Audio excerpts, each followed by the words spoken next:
addictions. What are addictions? Where they are coming from?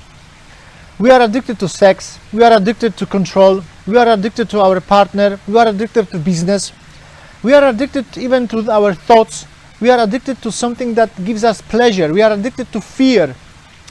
And many times we have been learning that the fear, it's something that we should fight with. Well, not necessarily. We can see that fighting with our fear, fighting with our addictions doesn't help pretty much. It helps for a while and then gets back, bumps back. So why this is happening? What is the source of our addictions? What can we really do to transform our addictions? Why it's so important to transform our addictions? Because addictions, I would say, they kill our potential. And we know that. We know that because when we overcome something, we feel freedom. We feel happy. We feel that we accomplished something. That's what we do. We feel that. We feel control. And if the addiction takes over us, then we regret. So our potential actually is hidden behind our addictions. And I would like to present to you a couple of ideas how to transform the addictions and how to, I would say, take advantage of it. But before we start with that, and I will explain that in the second video presentation, I would like to start with a story from the Bible. And for most of people, the Bible is religion. It's going to the church, it's praying in synagogue or mosque, and we run away most of the time. Now on the top, right now on the top is, what are we on the top? We've got psychology, we've got different types of courses when they are teaching us how to control our mind. And people run away from religion, and I agree, because religion, it's not right. It's actually, what you will see, it doesn't help. It destroys us, destroy our soul. But Torah, the Old Testament so-called, gives us all details how we can transform ourselves to accomplish the success. And it starts, I would say, in Egypt. Egypt was the civilization that has never ever will be again on this world. It was so powerful. They used Mars, the power of Mars, the planet Mars, and they use Aries, the animal Aries, to control their desires, to control their pleasure. And the pleasure those days was 1,000 times bigger than is today. We cannot even imagine what was the pleasure and the addictions comparing to what we have today. We cannot even imagine, dream about it. The problem was that Egyptians were using these two energies, which are combined together, as you know, because in the month of Aries, the planet is Mars. The Aries, it's minus, it's electron. The planet Mars, it's plus, it's proton. So they use these two energies to control the pleasure, to get even more addicted from other things physically. Therefore they were masters of it. Masters, we know what is mommy, and we know that they built unbelievable pyramids, for example. There is no other nations could do such thing, and never will be. So they were masters of controlling their pleasures in their lives, but they also try to control other people, as we know. So if we, for example, take Jewish people and Israeli, and we know that they are very specific.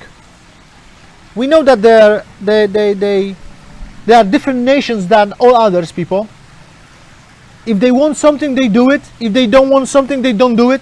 They don't take care about what other people will say about them at all. So mind you, how Egyptians were powerful if Israeli and Jewish were their slaves. They were very powerful people, Egyptians. But because they used these two energies only for ego stuff, for egoistical reasons, they were destroyed. They were destroyed when Israeli and Jewish people were leaving Egypt in so-called festival Pesach. And when we say Pesach, it's religion, of course it is. But it's not about leaving the Egypt. It's not about that. This story about leaving the Egypt developed religion. They stick what is written there in the Torah and they say it was like that. And then the Red Sea opened, right, and 7 days afterwards. So, if we look in that way, I understand why people run away from religion and from the church. I understand. Of course, they are smart. But Torah gives us insight. It gives us insight to this knowledge and explains in details the secrets hidden in these events. And this is exactly what I would like to tell you. So why Egyptian first of all used as an animal Aries, not cow, like is in India, for example? Because this animal has ego as no other animal on this earth. It doesn't eat its own food. Let's go to the zoo and see. And doesn't allow other Aries to eat their food. Can you imagine? Unbelievable.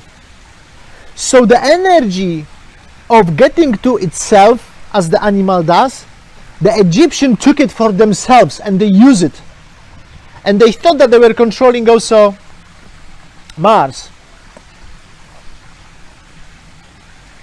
So they used these two energies, but they didn't use energy which was the most important one, the middle one, which is neutron, that keeps the atom together.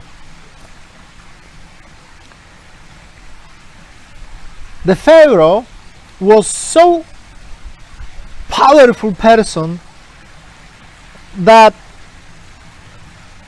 those days it was the most powerful person ever lived. Why? Imagine that we can define what is going to be our future like, what's happened tomorrow, let's say in our business. Wow, that would help us a lot. So Pharaoh, he was so powerful that he didn't use the past, because this is what we do. We use the past, our experiences from the past and present, and then we say what will happen tomorrow on the stock market, right?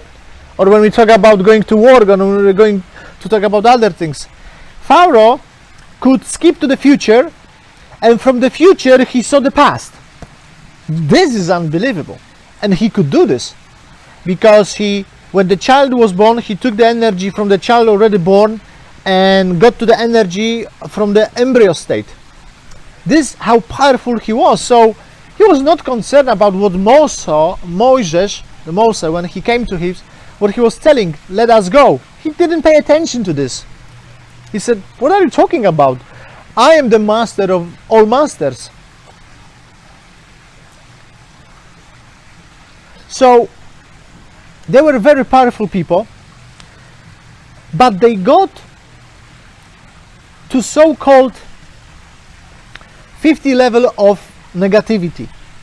50 level. There are 50 levels, and they got to the 50 level. What does this mean? Israeli and Jewish, they were on 49 level, almost on 50.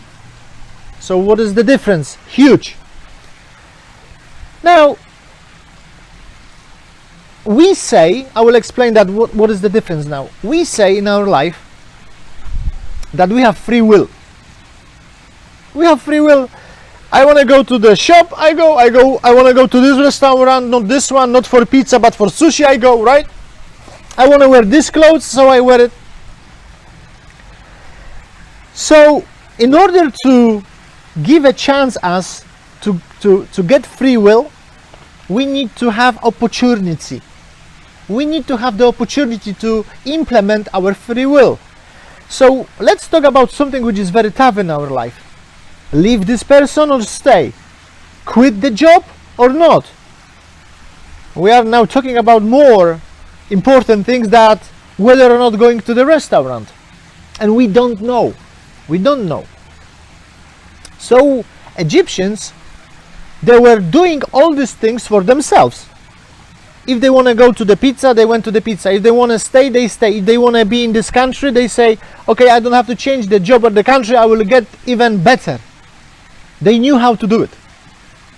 They knew how to do it. How to squeeze the energy and keep for themselves, regardless of the situation. They didn't implement free will. What they wanted, they got it. Alright? Now, so till then, till let's say almost 4,000 years ago, there was no opportunity to implement free will. But because there was no opportunity, Israeli and Jewish will get eventually to the 15th gate of this negativity anyway, because they were living in Egypt. They had everything, money, pleasure, sex, everything. So they would get to the level that they wouldn't get back. There would not be a chance to get back on good track, because when we are at the 50th gate of the negativity, it means that there is no way, there is no restriction, there is no law on this earth we as people could implement to get back, to reduce, to change ourselves.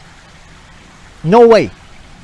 Therefore, finally, this civilization disappeared. All this knowledge disappeared.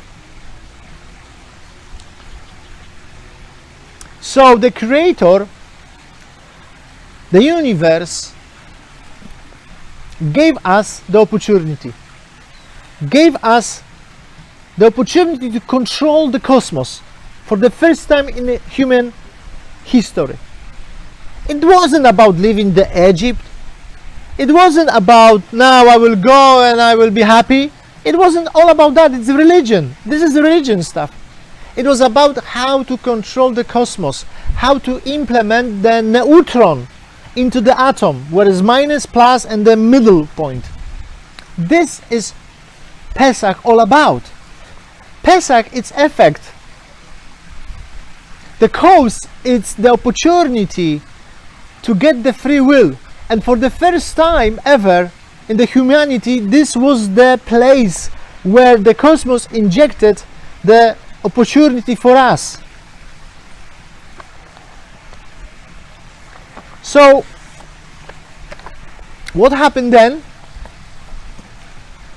Then, on 14 and 15 Nisan, which is this year 19 and 20, so from 19 till midnight till 20 of April, the moon is as large as the sun. It's the circulation of energy. They are together the same, on the same level. So it means that the cosmos, the energy in cosmos, is available. It means that now we have a chance once in a year to inject this energy and change our addictions. Because what was the 10th plague? It was the night when the Jewish people and Israeli were leaving Egypt. It was the killing the firstborn. It wasn't about the children, of course, but it's a religion. It's about that the most difficult addictions were killed then. A new energy was implemented in us, in people. This is the story all about. The story is not about Pesach going out of Egypt, but the story is how to transform, how to get rid of our bad addictions which take control over our lives and we are in pain. About that I will say more in the second part of the video presentation. So once in a year we have a chance to change our cassette, to change our film, which has been already recorded. Only once in a year when we talk about addictions. Now, what was the first choice? Because as I mentioned, I said that there was first ability, the first opportunity for human being to implement this restriction, right? To implement this free will. What was it? It was blessing of the moon. Now, again, blessing of the moon, it looks like religion again, but it's not, because we still, or yet we don't know what blessing is. Blessing is not about praying, or I pray for food, or I pray, you know, because this is religion. Of course, we run away. Blessing of the moon means that when the universe was created by God, the moon was bigger than the sun. It was brighter. And the moon said to the creator, why you don't level the energy of the sun with me? So the creator said, okay, you lower your energy, therefore you will only take, because as we know, moon takes the energy from the sun and reflects. And the sun now will be shining more, but gradually. What does this mean, gradually? It means that when we have a desire, we know sometimes that it takes time to fulfill it. It means that when we desire something, I desire coffee, I desire sweet, I desire sex, maybe I should say no. Egyptian couldn't do this. The Egyptian, they wanted, they did it. This is what we are doing. It's the reshimo, it's the memory. We do the same. I wanted something, I have money, I buy, that's it. So, but then we are unhappy because we don't know how to understand this situation. We don't know how to control this situation. So the moon reminds us that we have to take steps. And the steps means you will get this at the end of the day. The moon will be again as powerful as the sun is. So we will get all the desires we have. But in the meantime, right now on this earth, we should implement a restriction, which means wait and see what happens. Wait, don't eat right now. Wait, maybe this is not the person for you. Maybe this is not the partner for you. Do restriction on your ego. That was the first precepts. People say, what is the first precepts in Bible? People don't know. They say 10 commandments. It is not. It's not 10 commandments. Actually, it was this. So all what we know now, it's the opportunity to connect with controlling the cosmos. And this is the date all about. To control the cosmos and to get rid of our addictions. To get rid of our addictions. And only one time in a year we have the opportunity. So in the second part of the video, I will explain what to do to implement the software to the hardware. The hardware is the cosmos already, we know what it is. Now we need to implement the new software. If we implement the new software like on the phone, then our future next year will change. And this I will discuss in the next video presentation.